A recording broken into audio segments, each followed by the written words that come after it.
नमस्कार दोस्तों, के एग्ज़ाम फाइट में आपका स्वागत है। कैसे हैं आप सभी? उम्मीद है आप सभी सही होंगे और आपकी तैयारी अच्छी चल रही होगी। दोस्तों, आज हम इलेक्ट्रिशियन थ्योरी से कुछ महत्वपूर्ण प्रश्नों की यहाँ पर चर्चा करेंगे, जो कि ये प्रश्न आपके प्रीवियस ईयर में पूछे गए प्रश्न होंगे। दोस्तों, आपका इलेक्ट्रिशियन से संबंधित कोई भी एग्ज़ाम हो, अगर आप इस सीरीज को लगातार देखते हैं तो आपका एक भी प्रश्न बाहर नहीं जाएगा। और अगर आप इस सीरीज में आया करें, यानी इस वीडियो में आया करें, तो पूरी वीडियो ज़रूर देखा करें, ताकि आपका पूरा कॉन्सेप्ट यहीं पर क्लियर हो जाए।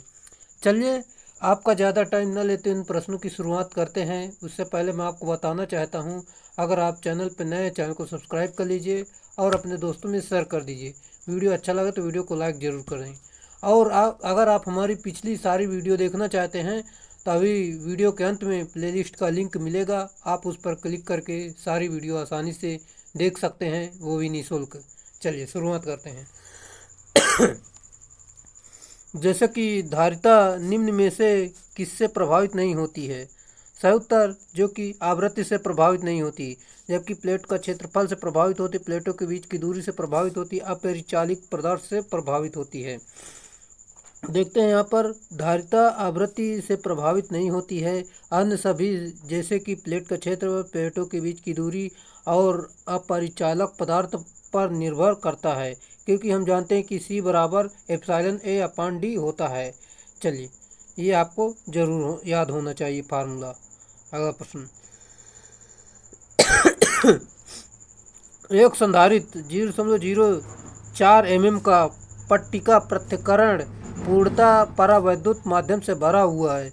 यदि सामग्री की परावैद्युत सामर्थ्य 10 किलोवोल्ट प्रति mm है, तो संधारित्र यानी कैपेसिटर की अधिकतम वोल्टता निर्धारण कितना होगा? चलिए, जैसे कि यहाँ पर मैं आपको बता दूं, जैसे कि दिया गया आपका कैपेसिटर आपको दिया गया, यहाँ पर दिया गया आपका जो कि परावैद्युत सामर्थ्य दिया गया है। यहाँ पर हमें पूरा मान रखना है, जो कि फार्मूला होता है 10 kV अपान mm गुणे 0.04। यहाँ पर पूरा मान रखेंगे, सॉल्व करेंगे तो आपका यहाँ पर ऑप्शन नंबर बी बिल्कुल सही उत्तर निकल कर आ गया। अगला है, अगला एक डायग्राम दिया गया, आपको बताना है इसमें से कौन सा सही है। जैसे कि परावैद्युत डाइलेक्ट्रिक जो है, परावैद्युत प्लेट ए जो है, प्लेट जो दी गई है, और यहाँ पर जो बी दी गई है, ये प्लेट बी दी गई है, और यहाँ पर इंडिविजुअल प्लेट्स जो कि अलग अलग दी गई हैं, विशिष्ट प्लेटें। उपरोक्त मल्टीप्लेट संधारित्र यानी कैपेसिटर प्रत्येक का प्लेट क्षेत्रफल ए है और दो प्लेटों के बीच की दूरी डी है, तो प्रभावी धारिता क्या होगी? अभी मैंने फार्मूला बताया, वो जो कि वही रखना है फार्मूले पर। जैसे कि यहाँ पर आपका ऑप्शन नंबर ए सही उत्तर है, जो कि यहाँ पर ए जो कि दिया गया, वहाँ पर यहाँ पर डायग्राम में आप देख सकते हैं, इस प्रकार दिया गया है। 1 2 3 4 5 6 7 8 दी गई हैं, जो कि यहाँ पर 8 लगा देंगे तो आपका यहाँ पर सही उत्तर हो जाए। चलिए, अगला है, अगला प्रश्न हमारा दिया गया है, विद्युत आवेशों के बीच बल के लिए कूलाम नियम किसके समान होता है? सही उत्तर न्यूटन के गुरुत्वाकर्षण नियम के समान होता है। विद्युत आवेशों के बीच बल के लिए कूलाम नियम न्यूटन के गुरुत्वाकर्षण नियम के समान होता है, जो कि जान सकते हैं आप। F बराबर जो कि बल होता है, बराबर जो कि K Q1 इंटू आप Q1 इंटू Q2 अपान R स्क्वायर होता है, और यहाँ पर एक F बराबर जो कि G M1 इंटू M2 अपान R स्क्वायर होता है। इन दोनों में लगभग सेम समानता होती है, इसके समान होता है। चलिए, अगला है, अगला हमारा प्रश्न इस प्रकार दिया गया है, जो कि यहाँ पर देखते हैं 1/3 ओम के 3 रेजिस्टेंस को श्रेणी क्रम में उपयोग करते हुए समतुल्य प्रतिरोध क्या होगा? चलिए, सीरीज क्रम में है तो सिंपल सा इसको ऐसे ही जोड़ लेंगे, 1/3 प्लस 1/3 प्लस 1/3, इसी प्रकार। यानी आपका सीरीज में जो होता है R1 plus R2 plus R3, इस प्रकार सीधा जोड़ लेंगे। यानी आपका यहाँ पर सॉल्व करेंगे तो यहाँ पर एक बिल्कुल सही उत्तर निकल कर आ जाएगा, जो कि इस प्रकार देख सकते हैं। अगला है, एक चालक में y सेकंड के लिए 1 एम्पीयर धारा प्रवाहित होती है, तो उस चालक पर कूलाम में कितना आवेश प्रवाहित होगा? चलिए देखते हैं, जो कि 100 y ये प्रवाहित होगा। यहाँ पर मैं आपको बता दूं, एक चालक में वाई सेकंड के लिए 1 एम्पियर धारा प्रवाहित होती है तो उस चालक पर कूलाम में 100 वाई आवेश प्रवाहित होगा, जो कि Q बराबर IT फार्मूला आपका होता है। इस प्रकार आप यहाँ से जान सकते हैं। अगला प्रश्न हमारा दिया गया, हम एक सेल की क्षमता को कैसे मापते हैं? सही उत्तर डिस्चार्ज धारा इंटू डिस्चार्ज समय। एक सेल की क्षमता एम्पियर इंटू घंटा में व्यक्त की जाती है, ये आप जरूर याद रखें। अगला है 12 वोल्ट की बैटरी से जुड़े होने पर 2 माइक्रोफैरड के संधारित्र यानी कैपेसिटर आवेश का निर्धारण कैसे करेंगे? चलिए, जैसे कि यहाँ पर आवेश यानी Q बराबर यहाँ पर CV होता है, यहाँ पर दोनों का गुणा कर लेंगे तो आपका 24 सही उत्तर हो जाएगा। चलिए, 24 माइक्रो फैरड बिल्कुल मतलब 24 माइक्रो कूलाम बिल्कुल सही उत्तर है। अगला है एक बैटरी को 18 घंटे तक 6 एम्पियर की दर से आवेशित किया जाता है और फिर 28 घंटे तक 3.5 एम्पियर की दर से अनावेशित किया जाता है, तो बैटरी की प्रतिशत एम्पियर इंटू घंटा दक्षता ज्ञात कीजिए। जैसा कि यहाँ पर मैं आपको बता दूँ, यहाँ पर इसका सही उत्तर होगा जो कि 90.7 होगा। चलिए, यहाँ पर देखते हैं, सॉल्व करते हैं। जो कि एक बैटरी को 18 घंटे तक 6 एम्पियर की दर से आवेशित करने पर यानी चार्ज करने किया जाता है और फिर उसे 28 घंटे तक 3.5 एम्पियर तक की दर से अनावेशित यानी डिस्चार्ज किया जाता है, तो बैटरी की प्रतिशत एम्पियर घंटा दक्षता 90.7 होगी, जो कि मैंने अभी आपको बताया। यहाँ पर फार्मूले पर मान रखेंगे, जो कि इस प्रकार सॉल्व करेंगे तो आपका यहाँ पर 90.7 बिल्कुल सही उत्तर है। अगला है दोस्तों, कैलकुलेशन आपको खुद से करना है, हम आपको सिर्फ बता रहे हैं, आप यहाँ पर समझ सकते हैं। उस बैटरी की क्षमता क्या होगी जो 20 एम्पियर की धारा लगातार 2 घंटे 45 मिनट तक प्रदान करेंगे। चलिए, सिंपल सा है, वही फार्मूले पर मान रखेंगे, जो कि यहाँ पर मैं आपको फिर से एक बार बताना चाहता हूँ। जैसे कि टाइम यहाँ पर जो कि यहाँ पर 2 जोड़ दिया गया, इस 2 घंटे 45 मिनट है तो इसे घंटे में पूरा बदलेंगे।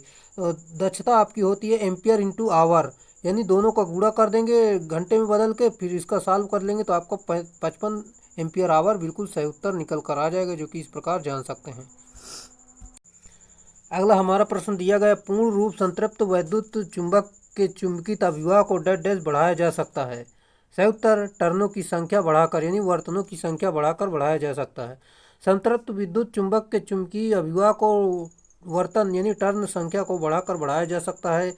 वैसे चुंबकीय फ्लक्स को वर्तन यानी टर्न संख्या एवं धारा बढ़ाकर बढ़ाया जा सकता है। लेकिन दिया है कि चुंबक पूर्ण रूप से संतृप्त अवस्था में है, इसलिए आप फ्लक्स केवल टर्न यानी टर्न की संख्या को बढ़ाकर बढ़ा सकते हैं। अगला है, एक धन आवेश ऊर्ध्वाधर ऊपर की ओर चल रहा है। जब यह किसी चुंबकीय क्षेत्र जो उत्तर दिशा की ओर है में प्रवेश करता है तो बल की दिशा आवेश पर किस तरफ होगी? सही उत्तर पश्चिम की तरफ होगी, बिल्कुल राइट आंसर है। यहाँ पर मैं आपको बताना चाहता हूँ, जो कि इस प्रकार दिया गया, एक धन आवेश ऊर्ध्वाधर ऊपर की ओर चल रहा है। जब यह किसी चुंबकीय क्षेत्र जो उत्तर दिशा की ओर है में प्रवेश करता है तो बल की दिशा आवेश पर पश्चिम की तरफ अर्थात लंबवत होगी।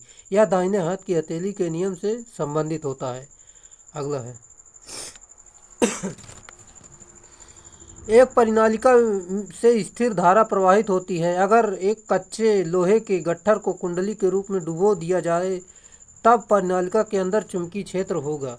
सही उत्तर बढ़ेगा। यहाँ पर मैं आपको बता दूं, जो कि एक परिनालिका में स्थिर धारा प्रवाहित होती है। अगर एक कच्चे लोहे के गट्ठर को कुंडली के रूप में डुबो दिया जाए तब परिनालिका के अंदर चुंबकीय क्षेत्र बढ़ेगा। एक तार परिनालिका से धारा फ्लो होती है जो इसके चारों ओर क्षण चुंबक के समान ही चुंबकीय क्षेत्र उत्पन्न होता है। अगला है, निम्नलिखित में से किस विद्युत चुंबकीय तरंग की तरंग दैर्ध्य अधिकतम है? सही उत्तर अवरक्त किरण यानी इंफ्रारेड इसका सही उत्तर है।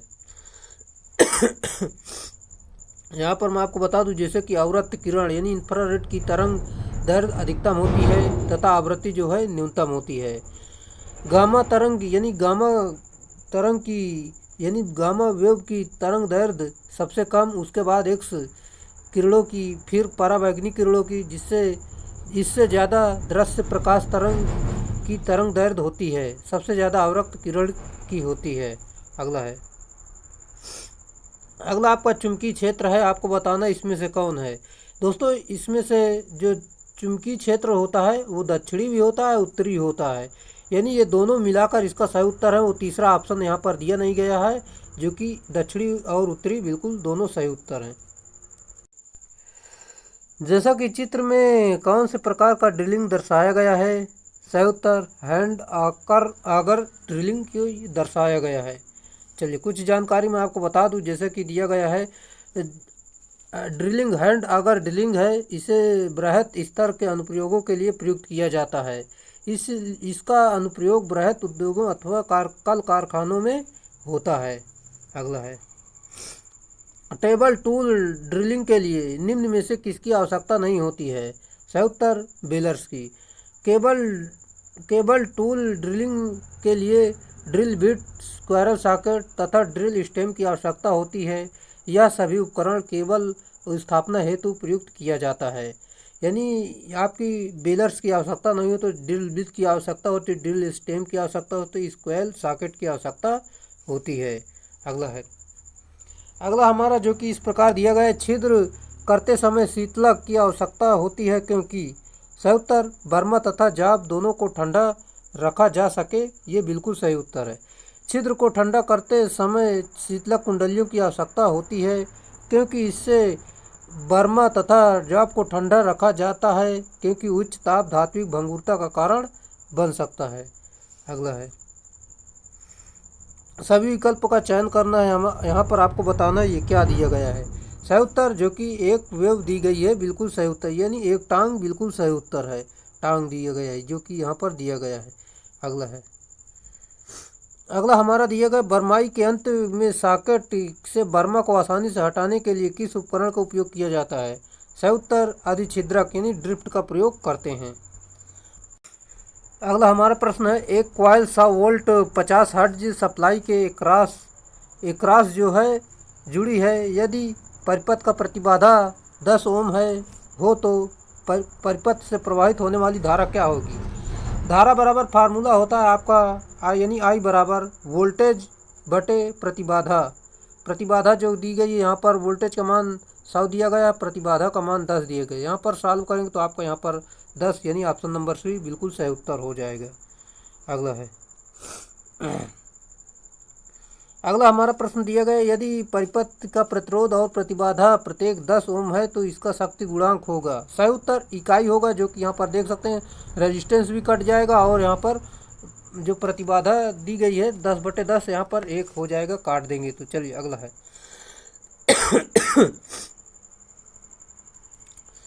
आवृत्ति के व्युत्क्रम को जाना जाता है। सही उत्तर आवर्तकाल से नाम से जानते हैं।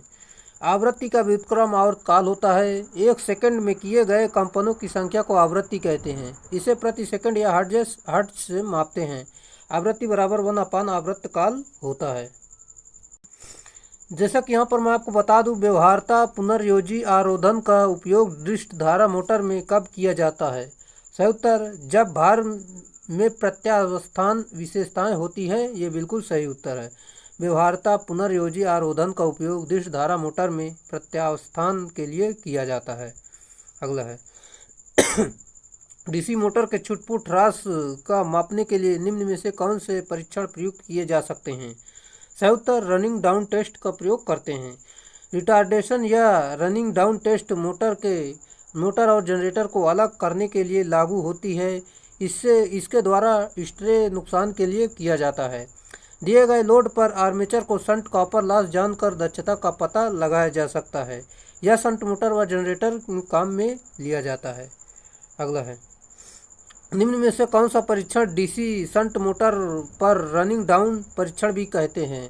सही उत्तर रिटार्डेशन परीक्षण को रनिंग डाउन टेस्ट के नाम से भी जानते हैं। यहाँ पर देख लेते हैं डीसी शंट मोटर रिटार्डेशन परीक्षण को रनिंग डाउन परीक्षण भी कहते हैं। रिटार्डेशन टेस्ट परीक्षण द्वारा स्ट्रे व कॉपर हानियों का पता लगाया जाता है। स्ट्रे लॉस बराबर आयरन लॉस प्लस यांत्रिक लॉस होता है। अगला है दिए गए सर्किट आरेख से क्रमशः आयोजित किए जा रहे परीक्षण के प्रकार की पहचान करना है। चलिए जैसा कि ये आपका दिया गया है, जो कि यहाँ पर ब्रेक टेस्ट बिल्कुल सही उत्तर है। देख लेते हैं। इस विधि द्वारा छोटी मशीनों की हानि एवं दक्षता ज्ञात की जाती है। इसमें मशीन का पूर्ण भार डाल देते हैं और मशीन का निर्गत आउटपुट सीधे ही माप लिया जाता है। अतः इस परीक्षण को प्रत्यक्ष डायरेक्ट परीक्षण भी कहते हैं। जैसे कि आउटपुट टार्क बराबर यहाँ पर 9.81 गुणे मतलब कोष्टक में S1 माइनस S2 गुणे R, ये बिल्कुल इसका सही फार्मूला है। अगला है, निम्नलिखित में से कौन हॉपकिंसन के परीक्षण के लिए वैकल्पिक शब्द नहीं है? सयुत्तर ब्रेक परीक्षण ये नहीं है, जबकि बैक टू बैक टेस्ट है, हीट रन टेस्ट है, पुनर्योजी परीक्षण होता है, जबकि ऑप्शन नंबर डी बिल्कुल सही उत्तर ये नहीं है। हॉपकिंस टेस्ट को back to back test, heat run test या पुनर्योजी परीक्षण भी कहा जाता है। यह फुल लोड टेस्ट है। इसमें दो एक समान मशीन एक दूसरे से युग्मित होते हैं यानी जुड़े होते हैं। एक एलईडी के लिए धारा की आवश्यकता होती है। सही उत्तर जो कि 3 और 35 एम्पियर के मध्य के बीच आवश्यकता होती है। एक एलईडी के लिए 3 से लेकर 35 मिली एम्पियर तक की धारा की आवश्यकता होती है। यहाँ पर हम एलईडी के बारे में कुछ देख लेते हैं, जो कि ये एलईडी का सिंबल है, आप इसे जान सकते हैं। जैसा कि दिया गया, एलईडी गैलियम आर्सेनाइड या गैलियम फास्फाइड से बनाया जाता है। एलईडी का पीएन जंक्शन डायोड होता है, जो केवल फॉरवर्ड बायस में ही प्रचलित होती है। अगला हमारा जो कि इस प्रकार दिया गया, जैसे कि देखते हैं यहाँ पर एक पी प्रकार का व एन प्रकार के पदार्थ के बीच संगम बनाने पर निम्न में से क्या प्रक्रिया होती है? सही उत्तर दिष्टकारी होती है यानी रेक्टिफाइंग। एक पी प्रकार व एन प्रकार के पदार्थ के बीच संगम बनाने पर दिष्टकारी यानी रेक्टिफाइंग क्रिया होती है। एसी से डीसी में परिवर्तन की प्रक्रिया रेक्टिफिकेशन कहलाती है। एसी को डीसी में बदलने की वाली इलेक्ट्रॉनिक युक्ति रेक्टिफायर कहलाती है।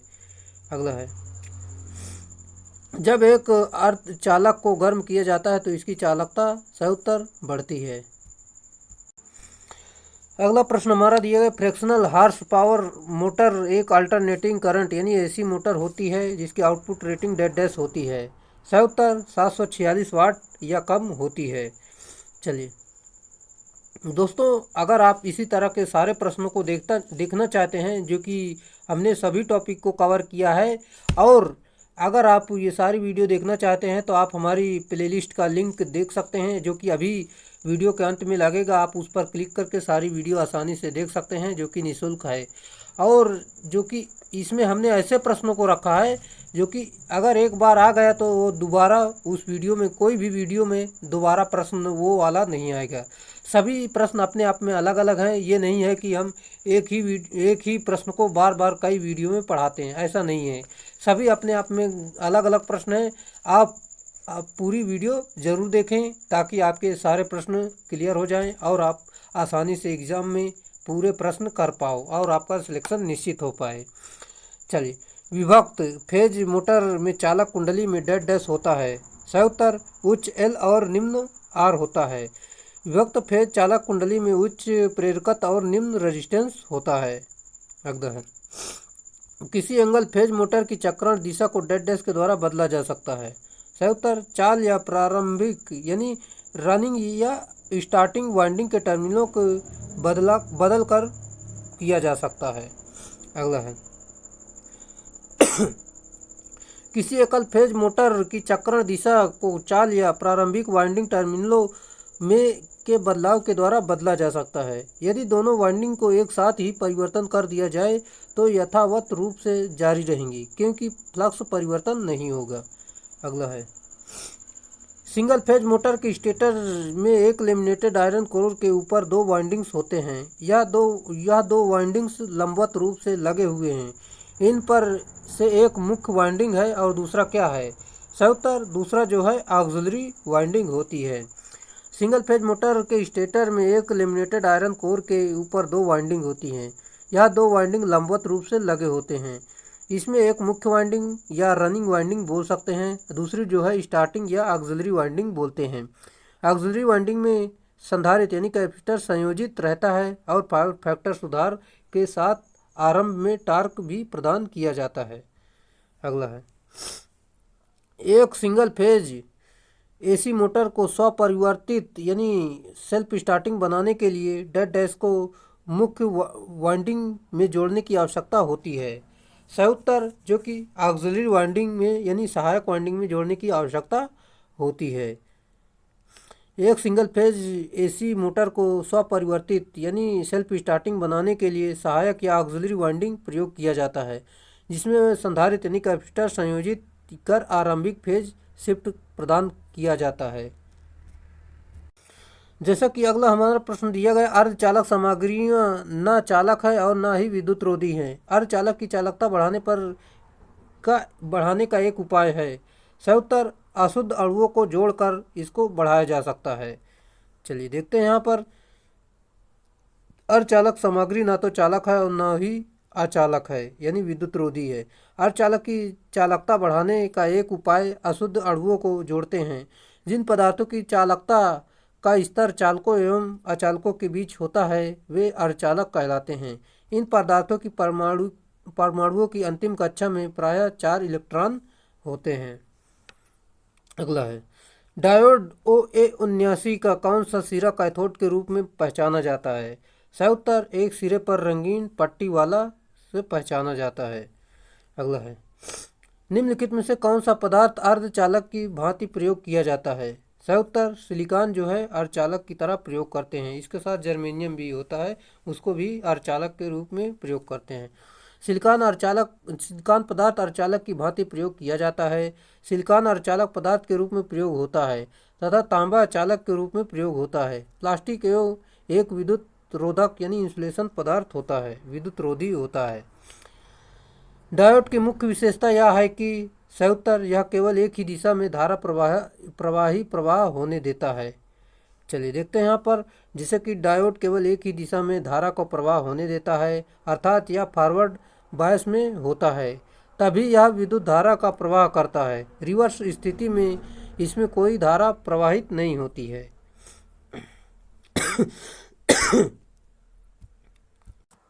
अगला हमारा प्रश्न दिया गया, 3 फेज एसी मोटर में स्लिप प्रतिशत की गणना कैसे करते हैं। सही उत्तर जो कि NS-NR/NS गुणे 100 बिल्कुल सही उत्तर इसका दिया गया है। ये इसका फार्मूला बिल्कुल राइट है। जब किसी प्रेरण यानी इंडक्शन मोटर को चालू किया जाता है तो रोटर की आवृत्ति डेड डैश होती है। सही उत्तर आपूर्ति आवृत्ति के बराबर होती है।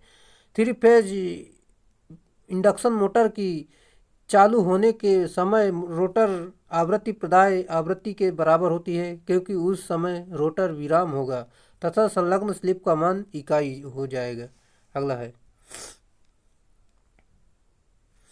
अगला हमारा दिया गया, एक प्रेरण यानी इंडक्शन मोटर में रोटर करंट की आवृत्ति होती है। सही उत्तर स्लिप गुणे स्टेटर फ्रीक्वेंसी होती है, जो कि एफ रोटर आवृत्ति बराबर देख सकते हैं, जो कि S/F जो कि दिया गया है। अगला है सप्लाई फ्रीक्वेंसी।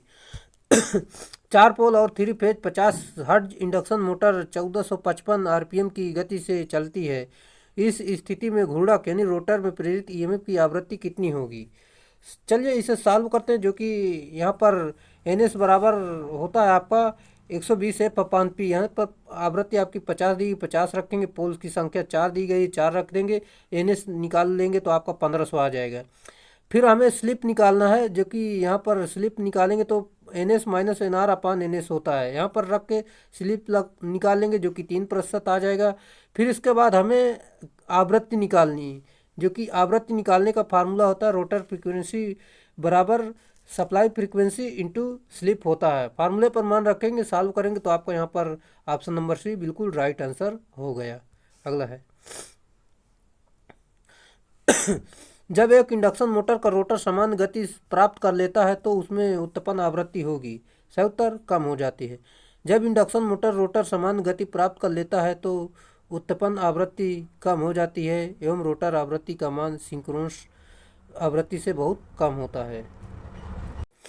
अगला प्रश्न हमारा दिया गया, ट्रांजिस्टर बायसिंग में स्लीव प्रयोग करने का उद्देश्य है। सही उत्तर जो कि संयोजी सिरों के मध्य आवश्यक दूरी प्रदान करने हेतु, संयोजी सिरों की पहचान करने हेतु ट्रांजिस्टर बॉडी तथा PCB यानी प्रिंटेड सर्किट बोर्ड पर जोड़ के मध्य न्यूनतम दूरी निश्चित करने हेतु इन सभी का प्रयोग हम करते हैं। यहाँ पर देख लेते हैं संयोजी सिरों के मध्य आवश्यक दूरी प्रदान करने हेतु किया जाता है। संयोजी सिरों की पहचान करने हेतु और ट्रांजिस्टर बॉडी तथा पीसीबी यानी प्रिंटेड सर्किट बोर्ड पर जोड़ के मध्य न्यूनतम दूरी सुनिश्चित करने के लिए किया जाता है। अगला है चित्र में ट्रांजिस्टर डेड डैश विन्यास में संयोजित है। आपको बताना है इसमें कैसे संयोजित है। सही उत्तर कॉमन कलेक्टर यानी सीसी बिल्कुल सही उत्तर है। चलिए देख सकते हैं, हम अगले प्रश्न की तरफ देखते हैं। कॉमन बेस ट्रांजिस्टर विन्यास का इनपुट प्रतिरोध होता है। सही उत्तर 20 ओम होता है। कॉमन बेस ट्रांजिस्टर विन्यास का इनपुट प्रतिरोध 20 ओम से 40 ओम तक होता है, जबकि कॉमन इमीटर का इनपुट प्रतिरोध 750 ओम होता है तथा कॉमन कलेक्टर का इनपुट प्रतिरोध बहुत अधिक होता है, जो कि 750 किलो ओम तक होता है। अगला है प्रायः जिन दो तत्वों का उपयोग ट्रांजिस्टर के निर्माण में होता है वे हैं। सही उत्तर जर्मेनियम और सिलिकॉन होते हैं, ये अर्धचालक होते हैं। अगला हमारा प्रश्न दिया गया, एक 3 फेज वाले मोटर का पावर फैक्टर इसी रेटिंग वाले सिंगल फेज मोटर की तुलना में डेड डैश होता है। सही उत्तर अधिक होता है। स्टेटर व रोटर दोनों के इंडक्टिव या प्रेरणी होने के कारण सिंगल फेजर मोटर का पावर फैक्टर कम होता है। अगला है पावर फैक्टर यानी शक्ति गुणांक डेड डैश होने पर लोड स्रोत द्वारा प्रदत्त संपूर्ण ऊर्जा की खपत करता है। सही उत्तर जो कि एक खपत करता है। पावर फैक्टर 1 होने पर लोड स्रोत द्वारा प्रदत्त संपूर्ण ऊर्जा की खपत करता है, जहां पर एक्टिव पावर का मान 0 होता है। अगला हमारा जो कि इस प्रकार दिया गया, जैसा कि देखते हैं, नो लोड की परिस्थितियों में इंडक्शन मोटर का पावर फैक्टर लगभग डेड डैश होता है। सही उत्तर 0.15 लैग होता है। नो लोड की परिस्थितियों में इंडक्शन मोटर का पावर फैक्टर लगभग 0.15 लैग होता है, क्योंकि इंडक्शन मशीन में इंडक्शन यानी प्रेरण का प्रभाव रहता है। अगला प्रश्न दिया गया, एक पंप की फ्री इंडक्शन मोटर घोषित वोल्टेज से आधे मान पर चलाई जाती है, तो इसका क्या परिमाण होगा। सही उत्तर जो कि मोटर खराब हो जाएगी। एक पंप फ्री मोटर घोषित वोल्टेज के आधे मान पर चलाई जाती है तो इससे मोटर खराब हो जाएगी, यह परिणाम अपेक्षित होगा। अगला है फील्ड वाइंडिंग में परिसंचरण धारा यानी सर्कुलेटिंग करंट द्वारा मशीन में चुंबकीय अभिवाह यानी मैग्नेटिक फ्लक्स के उत्पादन को क्या कहा जाता है। सही उत्तर एक्साइटेशन यानी उत्तेजक कहा जाता है। देखते हैं यहाँ पर जो कि फील्ड वाइंडिंग में परिसंचरण धारा सर्कुलेटिंग करंट द्वारा मशीन में चुंबकीय अभिवाह यानी मैग्नेटिक करंट के उत्पादन का उत्तेजन एक्साइटेशन कहा जाता है। अगला है 20 किलो वाट 4 पोल 400 volt 60 hertz 3 phase 1728 RPM induction motor को 400 वोल्ट 50 हर्ट्ज सप्लाई से चलाया जाता है तो मोटर होगी। सही उत्तर 1728 आरपीएम से कम चलेगी। अगला प्रश्न हमारा दिया गया, संतृप्ता क्षेत्र यानी जेएफटी यानी जंक्शन फील्ड इफेक्ट ट्रांजिस्टर के स्थानांतरण चरित होते हैं। सही उत्तर जो कि परवलयी होते हैं। संतृप्ता क्षेत्र में जेएफटी यानी जंक्शन फील्ड इफेक्ट ट्रांजिस्टर के स्थानांतरण चरित परवलयी होते हैं, जो कि इस प्रकार देख सकते हैं जैसे कि यहाँ पर दिया गया है। आप इसे ये फार्मूला जरूर याद रखें। अगला हमारा दिया गया जो कि जैसे कि यहाँ पर मैं आपको बता दूं, दिया गया है प्रश्न, मोसफेट की देहली वोल्टता से तात्पर्य है। आपको बताना किससे तात्पर्य है। जैसा कि यहाँ पर मैं आपको बता दूं, आपका राइट आंसर हो जाएगा, दिया गया है वह गेट स्रोत वोल्टता जिसमें पूर्व परिभाषित मान की ड्रेन धारा बहना शुरू कर देती है, बिल्कुल सही उत्तर है। चलिए देखते हैं यहाँ पर जो कि इस प्रकार दिया गया है, मोसफेट यानी metal oxide semi field effect transistor की देहली वोल्टता वह गेट स्रोत वोल्टता है जिसमें पूर्व परिभाषित मान की ड्रेन धारा बहना शुरू कर देती है। स्रोत तथा ड्रेन के मध्य दूरी लगभग 20 माइक्रोमीटर होती है तथा एक पी चैनल मोसफेट के देहली वोल्टता का मान लगभग 4 वोल्ट होता है। अगला हमारा जो कि इस प्रकार दिया गया है, जैसे कि संतृप्ता क्षेत्र में मोसफेट वीडी और वीजीएस के गुण होते हैं। सही उत्तर वर्ग समीकरण में होता है। अगले प्रश्न जानने से पहले दोस्तों मैं आपको बताना चाहता हूं, अगर आप हमारे चैनल पे आए हैं तो वीडियो को पूरा ज़रूर देखें। और अगर इसी तरह की सारी वीडियो आप देखना चाहते हैं तो आप हमारे प्लेलिस्ट का लिंक देख सकते हैं, जो कि अभी मैं लास्ट में जोड़ने वाला हूं। ये सारी वीडियो आपको वहां पर आसानी से मिल जाएंगी। आप और उस पर क्लिक करके सारी वीडियो देख लेंगे तो आपका एक भी प्रश्न बाहर नहीं जाएगा, जो कि इसमें हमने सभी प्रकार के प्रश्नों को कवर किया है और सभी टॉपिक को कवर किया है। इसलिए आप चैनल पर जुड़ जाएं और हमारे चैनल को सब्सक्राइब कर लें, और वीडियो अच्छा लग रहा है तो वीडियो को लाइक कर दें। चलिए, जैसा कि यदि फुल वेव रेक्टिफायर में इनपुट साइनसोइडल वोल्टेज की आवृत्ति एफ है तो न्यूनतम रिपल आवृत्ति होगी, सही उत्तर F/2 होगी। यदि फुल वेव रेक्टिफायर में इनपुट साइनसोइडल वोल्टेज की आवृत्ति एफ है तो न्यूनतम रिपल आवृत्ति F/2 होगी। अगला है, डिस्टकारी यानी रेक्टिफायर परिपथ में फिल्टर कैपेसिटर का कार्य डैश डैश को कम करना है, सही उत्तर उर्मिका यानी रिपल को। रेक्टिफायर से प्राप्त डीसी पल्सेटिंग प्रकार की होती है, अतः इस उर्मिका यानी रिपल को कम करने के लिए फिल्टर कैपेसिटर का प्रयोग किया जाता है। अगला है, हाफ वेव रेक्टिफायर की क्षमता लगभग डैश डैश होती है, सही उत्तर 41% होती है। हाफ वेव रेक्टिफायर की लगभग दक्षता 40.6 होती है, जबकि फुल वेव रेक्टिफायर की दक्षता जो है 81.6% होती है। हाफ वेव रेक्टिफायर में प्रयुक्त डायोड की संख्या 1 तथा फुल वेव रेक्टिफायर में प्रयुक्त डायोड की संख्या 2 होती है। निम्न में से किस प्रचाल यानी पैरामीटर का मान मध्य निकासी पूर्ण तरंग दृष्टिकारी और सेतु दृष्टिकारी यानी ब्रिज रेक्टिफायर में समान नहीं होता है, सही उत्तर शिखर प्रतापी प्रतीप बोल्टता बिल्कुल सही उत्तर है। अगला है, एक ब्रिज रेक्टिफायर में रिपल आवृत्ति डैश डैश द्वारा निरूपित होता है, सही उत्तर 2F। यहाँ पर देख लेते हैं, हाफ वेव रेक्टिफायर F होता है, फुल वेव में 2F, ब्रिज रेक्टिफायर में 2F।